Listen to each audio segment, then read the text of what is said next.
Speaking about the Beatles, although more pertinent to John Lennon and George Harrison than Paul McCartney, who wrote Hello Goodbye. And it's Keith Richards. He says, and I quote, I'm going to bring the article up in a moment, but first I'm going to quote him, that he thinks George Harrison and John Lennon could have fit in the Rolling Stones. That's the sort of finale of the show. That's where I'm ending things with that. How do you even speak about that? How do you even speak about that? It's a fucking opinion from Keith Richards, and who am I to disagree with his opinion? And it's really about a hypothetical situation that never was and can never be, because George Harrison and John Lennon are no longer with us. They are long shuffled off this mortal coil. So I don't really know why I spoke about this. I was originally, or why I'm speaking about it. I was originally going to speak about AI tracks not being banned from Spotify. The main man at Spotify's come out and says they're not going to ban AI submitted music or anything, content. But I thought, you know what, I'll not speak about that. I'll go and speak about the Beatles, because we get good numbers on the Beatles usually when we clip it and put it out in a separate little video. So maybe that was the rationale. I did speak about that at the start. But the more I'm looking at the topic, the more I'm thinking it's going to be an almighty struggle. But I'm going to get into it anyway. I digress, man. We'll get into it. Macca has been... He's been collabing with the Rolling Stones on one of their new tracks, Bite My Head Off. And this has got Keith speaking about the Beatles, his once compatriots in the 1960s. And he had this to say to the Daily Telegraph. I think he really does like speaking to the Daily Telegraph, does Keith? I think I've spoke about him before, and he spoke to the Daily Telegraph before. He had this to say: Paul happened to be in town, and we couldn't keep him away. Bless his heart, bless his heart. Paul McCartney. And hey, if you can get one of the Beatles on your track, you know you do it. Paul's a very amiable cat to play with. We've been great friends forever. Incidentally, I really do like that Angry song from Rolling Stones, that latest song that came out. I was a little bit disparaging when I spoke about the Stones previously. I maintain that Mick Jagger can't. He can sing, but he's not got an amazing voice, and he certainly can't dance. And he's a bit of a meh frontman.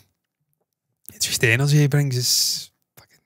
If I was going to go and see the Stones, I'd go see the Stones for Keith Richards and Ron Wood. And if I could get in a time machine and go back, it would be for Brian Jones and Keith Richards. Maybe Charlie Watts, certainly not Bill Wyman. Not really Mick Jagger. Mick, he's a cool guy. Bit of a womanizer, bit of a whore, allegedly. But as a singer, I mean, never once listened to a Stones song and says, you know what, he's got some voice. He's alright. But yeah, I mean, he's a multi-millionaire. He's made a career out of singing. Who the fuck am I? So I kind of maintain that he's not a great singer, Mick, but I've kind of reined it back a bit regards to Angry. I actually really do like the song, and indeed his voice is fucking decent on it. So I'm kind of contradicting myself, but I'm not really, because he never really had an amazing voice, and therefore if you're not Paul McCartney, or indeed, I don't know, Bon Jovi for instance, with unbelievable highs, which you then subsequently lose when you get older. If you're not that and you've just got this samey voice, you don't lose it as you get older. And Mick hasn't really lost it, to be fair to him. But I maintain he never really had what they had in the first place. But I like Angry. It's a cool fucking track. And even then, it's the actual guitar that brings me in. So it's Keith Richards again. And maybe even Ron Wood. But I'm pretty sure it's Keith Richards. Keith's fucking class. That's the point I'm making. He went on to say this. This is the main heart of the actual topic I'm speaking about here. He spoke about the relationship between the Beatles and the Stones. And he says, I don't think John Lennon would have had much problem fitting into the Stones, or George, if you can imagine that sort of thing happening. We were the same generation and we all loved the same music. When we first heard the Beatles, we were relieved that there was some other band in England on the same track that we were on. And within a few months, that track was the main track. Look, he's fucking right, Keith. John Lennon would have easily have stepped into the Rolling Stones. He had the energy, he had that aggressiveness, that rock star vibe. He was a frontman that had a bark and a bite about him. He looked as though he could knock 7 shades of shit out of you. with his granny fucking glasses and white suit on. And that's something I've always respected about John Lennon. It's why he's my favourite from the Beatles, because I've got a slightly aggressive edge at times, the way that I approach life. And I respect people who are like that. They just say what they want and they think about the consequences afterwards. And just his sort of cocksureness, if you like, the way he approached the music, the way he approached the stage. There wasn't any stammering or stuttering or the album before pish like Macca used to say. And look, Macca's amazing. I'm not doing Macca down. I love Paul McCartney.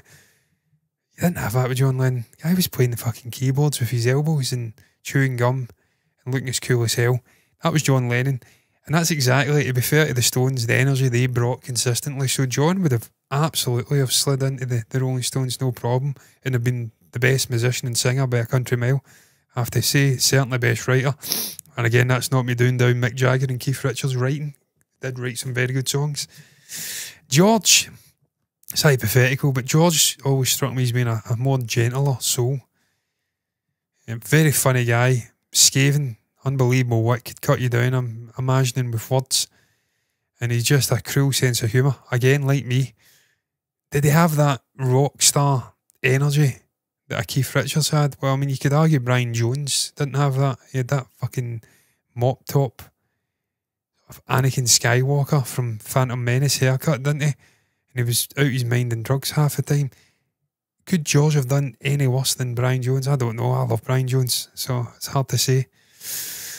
It's all hypothetical, isn't it, man? That's why I've just put John Lennon in there, incidentally, because I have no doubt in my mind he could have fitted into the actual Stones.